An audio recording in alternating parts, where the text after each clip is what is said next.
every educational subject seriously studied in the English section. One of them will be a link to a complete book that you can buy on Amazon, which is one of the books that I'm going to touch on today. All right, so now a lot of the times people will say that these sources are biased or they're not credible because this is what deceivers do. Anytime information doesn't agree with them and it agrees with the opposition, they say, well, that's biased. So how then can you take an objective path to research if every time you have evidence contrary to the popular belief, people say it's biased? At what point is the evidence no longer biased? Now, those of you who have been subscribed for a while, shout out to you. You know that the majority of sources I bring forth were written by Europeans. They were not written by Black people. The majority of the sources that I have shown are not written by Israelites or what they call Black Hebrew Israelites. They are written by white European men in a majority of the cases. Tonight, we're going to look at one that was written by a white European woman named Hannah Adams. Those of you who have been to the channel for a while have seen some of these.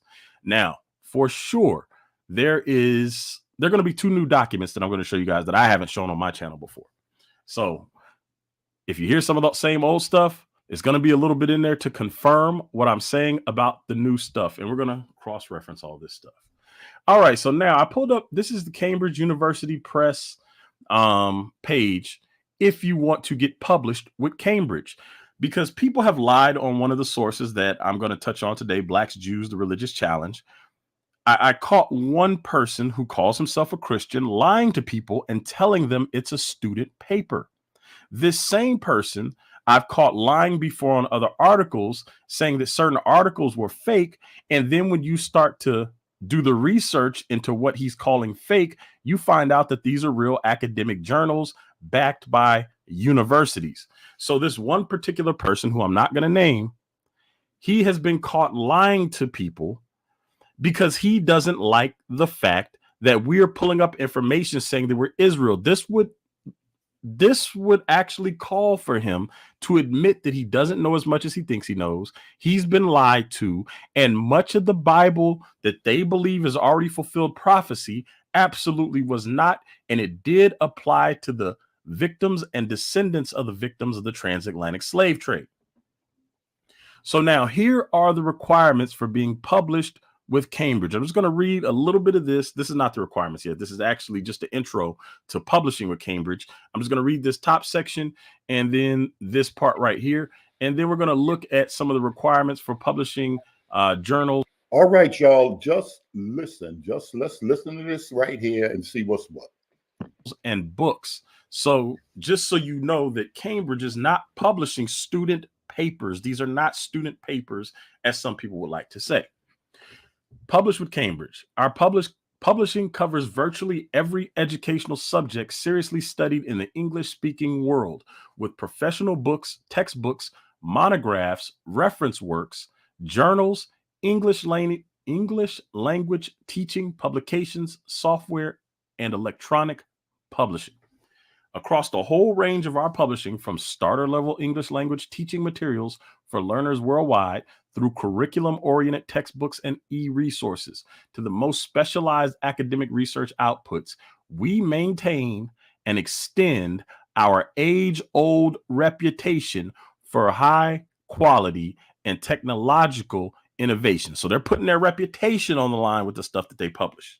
And this is important because you will find some people who outright dismiss Cambridge's contribution to this subject. They will call it false. They will say it's a lie. They will make all kinds of claims, but what they won't do is go debunk Cambridge and force Cambridge to print a retraction for wrong information.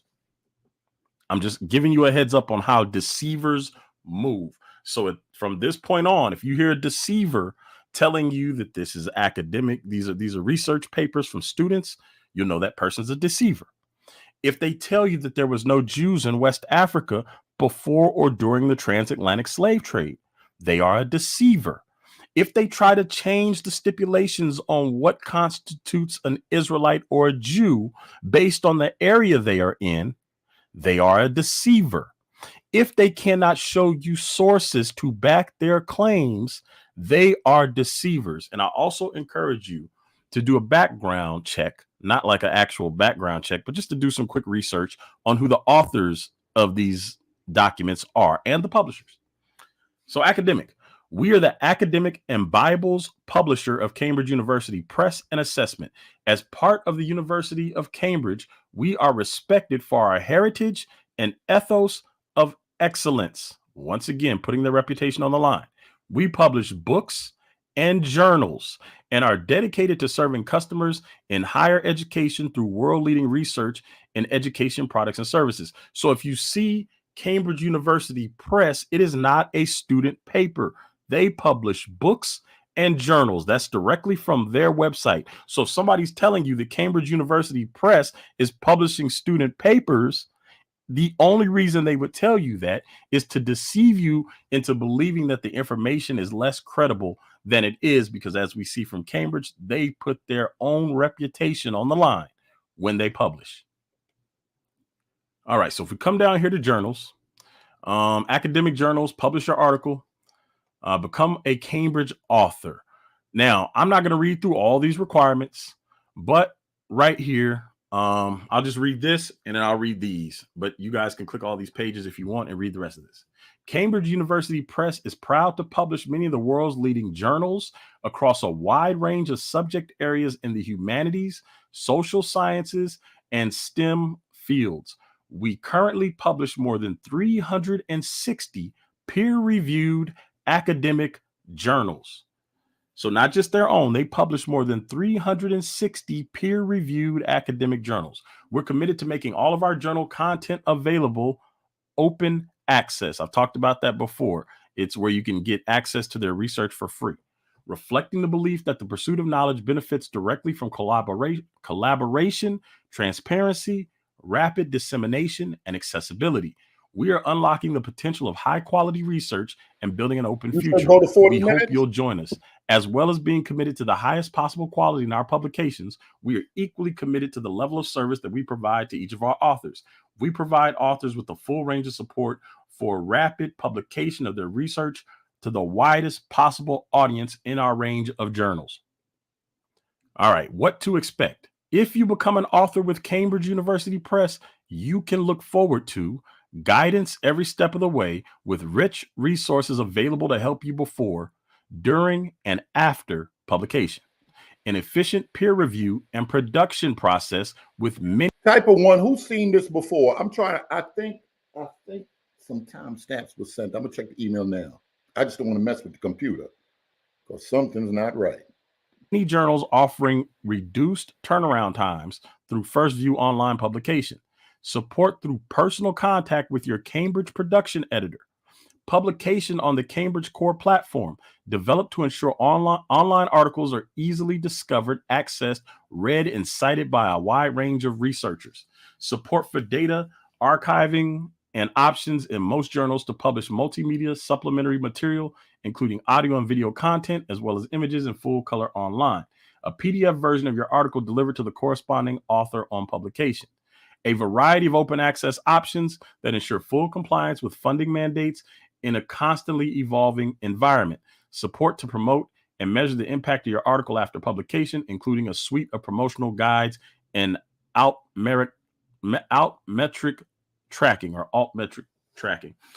All right, so this is their standard for publishing journals. Their book standards are basically the same right here, but I'll read this because the wording is a little bit different. Cambridge University Press works closely with the global academic community to publish the highest quality academic content. This is important because, again, we're touching on 3 different Cambridge sources right now, one of which people have lied on and said was a student paper, wasn't credible, it's biased, all of that. Let's see. Let me go back just a little. Our mission is to unlock people's. Oh, wait, let me start over because I did skip that. All right. Cambridge University Press works closely with the global academic community to publish the highest quality academic content and deliver a portfolio of innovative tools and services to advance learning and research. Our mission is to unlock people's potential with the best learning and research solutions. Our dynamic book publishing program embraces digital, traditional and open access content spanning subjects across science, technology, medicine, humanities, and social sciences. In collaboration with authors, societies, and publishing partners, we disseminate the very best academic content in the world today. Publish your book with Cambridge, and you will join a community of award-winning authors whose work has helped to shape and influence learning around the world. Find out more about Cambridge Elements here. So open research. This is more going to talk more about open access. I'm not going to read all that, but you guys can come through, read all this, read all these links if you're interested in the Cambridge Standard and what it refers to. So now we're going to get into the text. This right here, I touched on in the last video, the elephant in the room video. This is an article written by Dr. Henry Abramson. This was published in 2018. So when people tell you this, the article's called "When Jews Were Illegal, They Took Away Our Children." When people tell you that there is no evidence of Jews being in West Africa prior to during the slave trade, that's just not true. Dr. Henry Abramson acknowledges this right here in this article. And you can use this to show that they're lying, because see, if they want to call you a liar, they also have to call Dr. Henry Abramson a liar. And okay, he do have a video set and he, where he was lecturing on Jews in West Africa, I believe. I'll look on my phone. He is a well-known Jew. So they would have to call this Jew, this Jew with a degree, Dr. Henry Abramson. They would have to tell him he's lying. He doesn't know about Jewish history. They're not going to do that. So let's come back down to hear what he writes. 2,000 Jewish children aged 2 to 12 were forcibly separated from their parents in a chilling act of incomprehensible cruelty. Zhao, or John II, right here, shipped them off to the uninhabited equatorial island of Sao Tome off the coast of West Africa and abandoned them on shore. Later, Portuguese expeditions would reveal that only some 600 survived. Many, according to the 16th century historian Samuel Uske, were eaten by the huge lizards indigenous to the island. Shout out to the people that said Komodo dragon. I thought it was alligators or possibly crocodiles. Some people said it was Komodo dragons. All right. So now you see that Dr. Henry Abramson says that these Jews, these children, were deported to Sao Tome and 600 of them survived. So this is important because this is all happening in the late 1400s, coming into the 15th century. I'm sorry, the 15th century coming into the 16th century. This is when all this is happening. So now we're going to look at this section. Okay, the name of the video, a year ago he did that. Who are the Jews of West Africa? Jewish communities of color. And he got, that's part 2. And he got an introduction of the history of Jews in Africa. Let's see. And that's 3 years ago. Let's see if he's saying, well, this is his actual article right here. I don't think on video I can make it bigger. Y'all can take a matter of fact, I think that might be good. Take a screenshot and blow it up. At least old folk got to do it like that. Fails.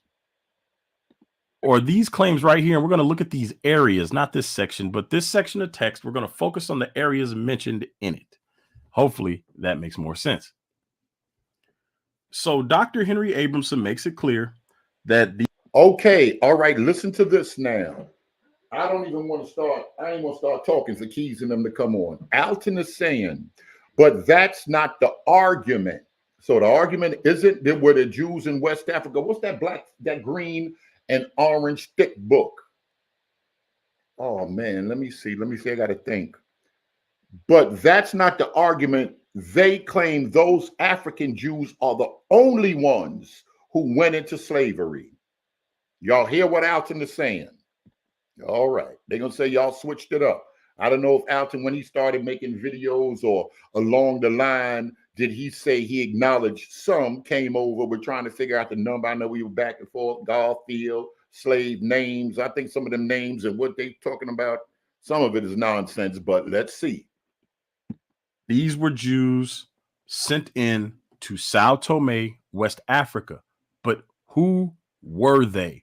Who was it that got put into Sao Tome, West Africa? Now, if we look, Sao Tome is here, Sao Tome and Principe. Right here, this is Africa. This here is the Iberian Peninsula, which is going to consist of Spain and Portugal. So they were moved from here all the way down here to the island of Sao Tome. Now, I pointed this out before on Dr. Henry Abramson's map right here. This is the Iberian Peninsula. This is going to be where they come from. And as you saw him reference, they went to Africa. And I pointed out there's no arrow showing that they went down here. The arrows point to everywhere else, but they do not point to West Africa for whatever reason. But we have his writing to confirm that they did go into West Africa. So they ended up from here all the way around here over into here. Now, this background is more important for the new people. Some of you guys who have been subscribed for a while, you already know this. This is really to make sure the new people can keep up with what I'm about to say. So we have a professor, a doctor, a Jew who wrote about history, Jewish history, and he tells us very clearly that they were put into West Africa. I'm stressing that for a reason, because you're going to run into deceivers that tell you that there were no Jews or these Jews were converted that were in West Africa. But that is not what the history books are going to say. So now, if we come over here to the History of the Jews by Hannah Adams, she is a white European woman. And this book was, I believe, written in 1818. Let me see if I can stop this. It looked like it's doing something. Let me see if I can see the screen. Met said, I would type of one if y'all could still hear me. I need to use the phone as a monitor. I would add, Jews being in West Africa is not the same as West African being Jews. Okay. Any more than Jews being in America prove American are Jews. Okay. Y'all can still hear me. I'm going to keep going. Just because Jews came from Portugal, or they